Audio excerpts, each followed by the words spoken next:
यह कहानी है रावण के जन्म की और कैसे वो एक शक्तिशाली असुर बना।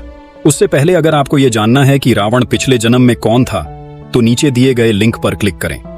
तो एक दिन सप्त ऋषि पुलस्त्य, जो ब्रह्मा जी के पुत्र थे, ऋषि त्रिबंधु के आश्रम में तपस्या कर रहे थे।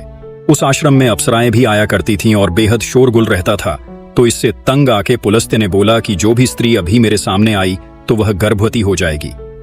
सब अप्सराएं वहां से भाग गई, परंतु ऋषि त्रिबंधु की पुत्री को यह बात नहीं पता थी और वे जैसे ही पुलस्त्य के सामने आई तो वह गर्भवती हो गई।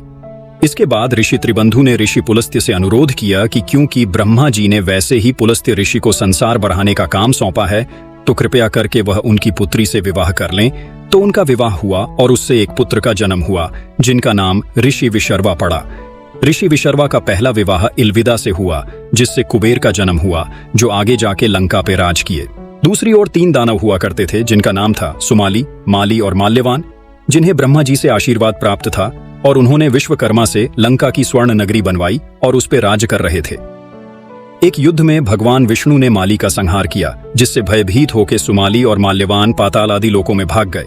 सुमाली की एक पुत्री थी जिसका नाम कैकसी था, तो उसने सोचा हम दानव देवों के आगे कमजोर पड़ रहे हैं और यदि किसी ऋषि के द्वारा हमारे कुल में कोई पुत्र हो तो हम बहुत बलशाली हो जाएंगे। तो सुमाली ने कैकसी को ऋषि विशर्वा के पास विवाह के प्रस्ताव हेतु भेजा।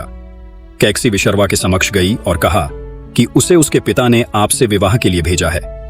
विशर्वा महाज्ञानी थे और उन्होंने कैकसी को चेतावनी दी कि उनके विवाह से उत्पन्न पुत्र बेहद ही बलशाली असुर होगा और सारा जगत उससे त्राही त्राही करेगा। परंतु कैकसी की चिंता देख यह भी कहा कि सबसे छोटा पुत्र प्रभु का भक्त बनेगा। उनके 4 संतान हुई। पहला दशग्रीव, जो आगे जाके रावण कहलाया, दूसरा कुंभकर्ण, फिर शरूपनखा और अंत में विभीषण। कैकसी अपनी सौतन के पुत्र से बेहद जलने लगी, क्योंकि कुबेर के पास सोने की लंका थी और पुष्पक विमान था। तो उन्होंने अपने 4 संतानों को ब्रह्मा जी की तपस्या करने को बोला।